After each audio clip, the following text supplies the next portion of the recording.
What up, Fight World? It's your boy Ego, and I'm back with some more boxing. So it looks like Manny Pacquiao versus Jesse Vargas, and they're trying to finalize the deal and also the venue and whatnot. November 5th, Pacquiao coming out of retirement for that fight. I made a video about that, but I gotta make this follow-up video because it's imperative. New media, I gotta talk about it.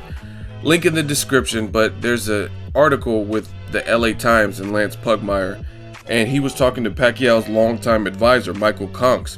And I want to read some direct quotes and give my thoughts on it. And in that, Michael Conks says, "I don't like Terence Crawford's style. I don't believe it's a style that suits Manny." And the LA Times wrote, asked if that meant Crawford was too fast or too defensive, Conks replied, "His style. Leave it as his boxing style." Right? And I have several problems with that. Because, like I said in the previous video, when it comes to Manny Pacquiao, people put him on some kind of pedestal as if he gets a pardon and clemency no matter what, right? Pacquiao's a great fighter. He's an elite fighter. And that's perhaps why we want to see him in certain matches. Like, we've seen Floyd Mayweather. That's the name that's synonymous with Pacquiao. We've seen him take on guys who are much bigger and stronger than him and younger, like young primed guys. Like, we've seen Pacquiao take on bigger guys like Margarito, but he had losses. Paul Williams had already beat him.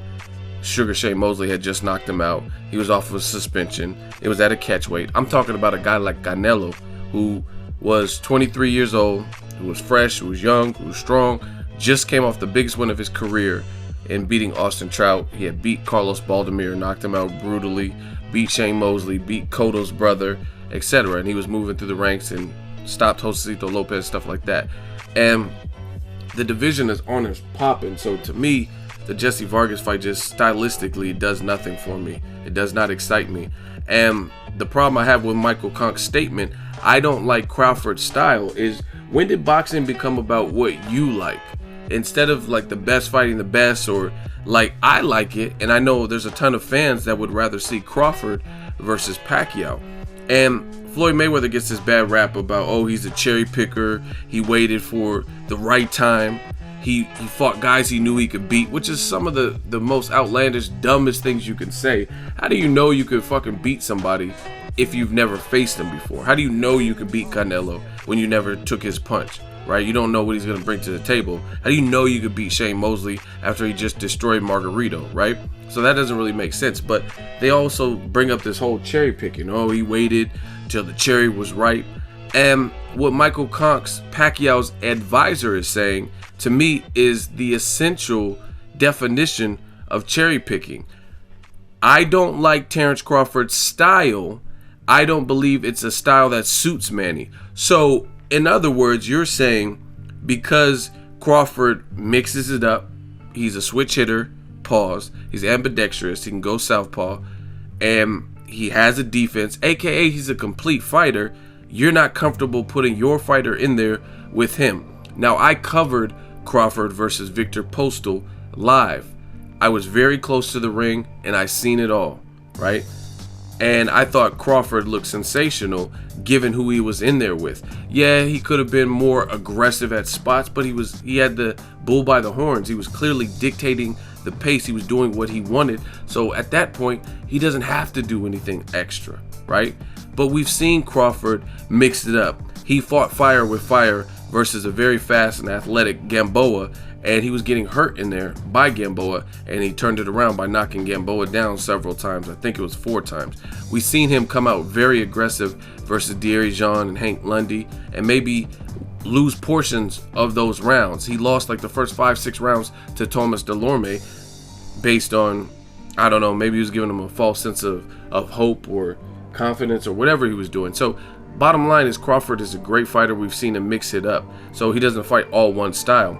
And the thing is, you can't catapult or you can't categorize Terence Crawford into any one thing, because he's really given us all. It's not like a Edeslandi Lara per se, at least to me, because when I look at Lara, he fights pretty much all his fights are very similar. You know what I mean? When guys like Canelo or Vanes Matarosen in the rematch are really trying to push the action, he's still being the same fighter that he always is. And economical with the punches, good defense, slick movement, and things like that. He doesn't really step on the gas. Even when he's in there with a dead man like a Delvin Rodriguez, he's going to be the same fighter, which is a guy with the heavy boxing IQ and schooling, and just really not going to make foolish mistakes because he comes from that Cuban background.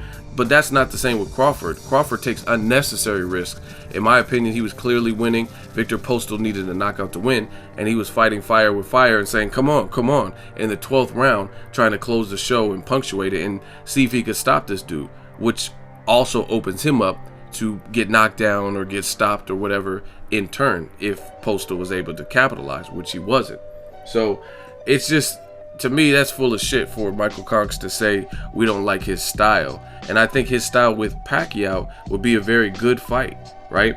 And I think it'd be a highly competitive fight, where more so than the Jesse Vargas. Jesse Vargas style is more tailor-made. Jesse Vargas is not really what has troubled Pacquiao. You know what I mean? When I look at things that have troubled Pacquiao, maybe guys with big power. I wouldn't say Jesse Vargas, a career 140 pounder who recently moved up. I think I can count on one hand how many fights that Vargas has had at the full welterweight. So he's a newbie at welterweight, right? So that's one thing. A career 140 pounder. He fought for a vacant title, and stylistically he's with a new trainer, and he doesn't have the style like a super superior pure boxer or counterpuncher like a Marquez or Floyd Mayweather. Those are the things that have really, even like Eric Morales, a very, very good boxer with knows how to box but knows how to punch too. You know what I'm saying? Morales in his prime. Those are the things that have given Pacquiao some problems in his career, and I don't really see Jesse Vargas having that. Nor does he have the kind of experience to me.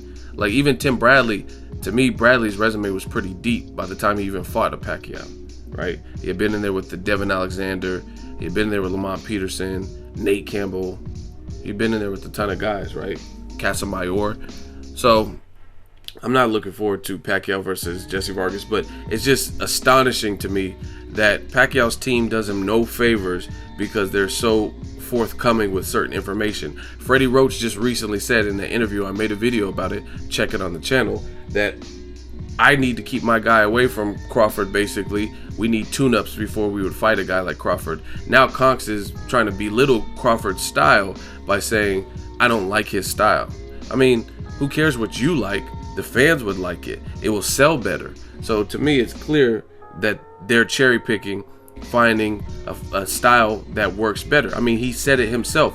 I don't believe it's a style that suits Manny. So that's what boxing's become, is if the style doesn't suit you, instead of figuring it out for an elite fighter, you just won't make the fight.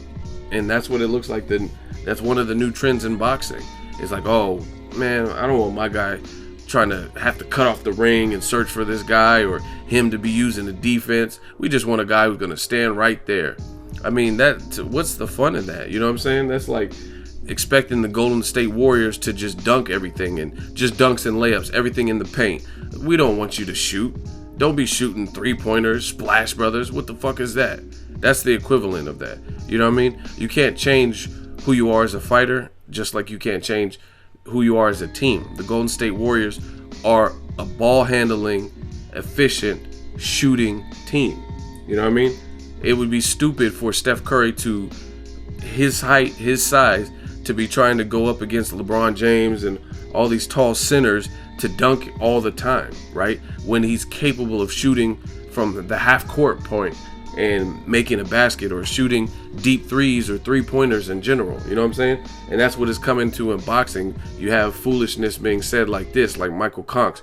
Oh, I don't like his style. So you're going to prevent your fighter and stop the fans from being able to see a great fight. And the funny thing is, I would favor Crawford, but I don't think it's a give-me fight for Crawford. I don't think it's just an easy, especially depending on what weight they made it at. If it was at a catch weight, or if it's at 47, or if it's at 40, right? The lower the weight, I think the more that benefits Crawford at the moment, right? Even though Crawford rehydrates pretty well.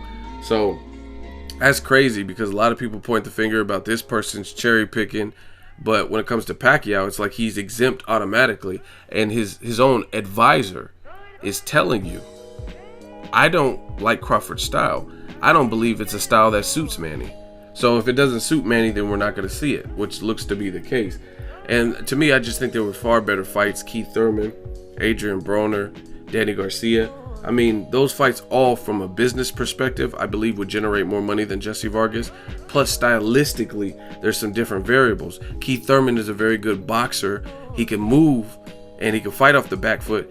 And I think he has a lot more power at welterweight than a guy like Jesse Vargas. In fact, Keith Thurman went up to, I think it was 152, 153, and stopped Carlos Quintana, who was in his heyday, he was a game fighter, but he did that above 150 pounds, right?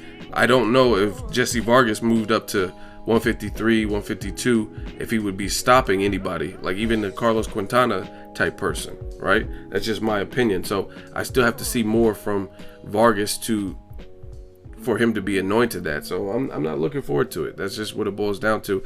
And it's just crazy to me that Pacquiao's team would put him out there like that. I mean, even if you're picking Vargas for the fight, just let it be the fight. But to try to trash Crawford's style, who mixes it up, he doesn't always fight defensively. You know what I mean? Like, he wasn't fighting defensive versus the guys that there was a lot of shit talk in the build-up, like De'Aaron Jean and Hank Lundy. And a lot of people said he got hit too much. But see, that's what happens when you're a complete fighter. You could switch it on and off per fight. You wanted to hurt Hank Lundy because he was talking shit and you pushed him before the weigh-in, at the weigh-in. But you knew you couldn't do that with Victor Postal, a guy who's a good boxer, Ukrainian boxing school, taller than you, longer reach than you. You knew you had to be on your game and you had to move a bit to frustrate him, then pick your shots and counter him and be sharp, right? So for whatever reason, Pacquiao and his team aren't willing to do that. That's why we're getting this particular fight, because they don't like certain styles. And I don't want to hear any excuses, because people do this shit all the time. And new media, I just got to call it out like it is. They say Floyd Mayweather needs to fight Golovkin. He has to rematch Canelo, a guy he clearly beat, right? He has to fight all these bigger guys, or Keith Thurman, whoever you want him to fight, right? But Pacquiao never does. Pacquiao never has to fight the Canelos of the world. Never has to fight Keith Thurman. He damn sure don't have to fight Golovkin. People don't even talk about that because they know what would happen if Golovkin fought little ass Pacquiao, right? And you get fans who actually say the contrary. What they say is, oh, Pacquiao, he's a legend. He's already done enough. Whether you like Mayweather or not, he's a legend as well. And he beat Pacquiao. So why is it that Pacquiao is such a legend that he doesn't have to prove anything else? But Mayweather still has to, after he beat Pacquiao, he beat Canelo, he beat all the 49 people in front of him for 19 years, right? And he did it in a dominant fashion, never been knocked out multiple times like Pacquiao. But Pacquiao's such a legend, which he is a legend, I'm not denying that, but I'm just talking about the double standard. They say Pacquiao's such a legend, he has nothing else to prove. I mean, what is he fighting for if he has nothing else to prove? Why is he fighting a guy like Jesse Vargas for a WBO belt if he has nothing to prove? Why is he coming out of retirement? Why doesn't he just stick with the politics if he has nothing else to prove, so he can milk the consumer and get more money for a fight we didn't want? You know what I'm saying? So the fans that say that doesn't make sense. You can't say he has nothing else to prove, but he needs to keep coming back to the sport. Like Peyton Manning, perfect example of football for those football fans. He's been in the league for a long time, let's say 1996 or so, right? He was with the Colts, he was with the Broncos, he won a Super Bowl just last year. He has nothing to prove, and he retired, and that's it. It's not like he's gonna come back and play for a certain team. He's done. He said he's done because he has nothing else to prove. He topped off his career with the ring, and that's what it is. So I mean, Pacquiao is coming off a good win versus Bradley Part 3, so let it be that if you have nothing else to prove. But the fact that he's coming back, maybe he does have something else to prove. And the other thing is, why does he want a Mayweather rematch if he has nothing else to prove? So to me, it's just crazy with the double standards when you look at the contrast with Mayweather and Pacquiao. Everything Mayweather does, he's cherry picking, yet people will find a way. But Jesse Vargas is a champion. Again, Vargas is a cool guy. He's a solid guy. There's other good fights for him. but I don't know who he would beat, not even including Pacquiao. I don't know that he could beat Keith Thurman, Danny Garcia, Adrian Broner, Sean Porter, Errol Spence Jr. I don't know if I would pick him to beat any of those guys, to be honest. So that's my opinion. Let me know what you guys think of Michael Conks, who said Pacquiao is basically avoiding Terence Crawford because they don't like his style, right? And that's just crazy to me. All these Rigondeaux and people, because people don't like their style, they want to force feed the public a fight that nobody wants to see. I mean, you can go to the comments on everyone making a video about this and see that the majority, I have an Instagram with over 30,000 people, and other big Instagram pages who I'm friends with, they're posting the same thing. Go look at the comments. People do not sound elated. They do not sound ecstatic about Jesse Vargas and Pacquiao. Yet, if he was fighting Broner, Danny Garcia, Keith Thurman Jr., Terence Crawford even, I'm pretty sure the response would be much different, because in the end of the day, in the back of their heads, in the back of their minds, they know Terence Crawford's a problem. They know Keith Thurman is a competitive fight for Pacquiao, etc., etc., etc. So it's only the fanboys who don't want to see Pacquiao potentially lose that are saying this dumb stuff. Let me know what you guys think. Make sure you like my video as always. Hate, comment, and subscribe. Till next video, it's Ego signing off. You don't feel it, then it must be too real to touch. You'll never in your life try to knock the truth. The illest shit ever. Get ready, 'cause this is about to get heavy. Trying to keep me out, trying to censor what I say, 'cause they don't like what I'm talking about. So what's wrong with the media today? Prove I'm lying if I ain't correct.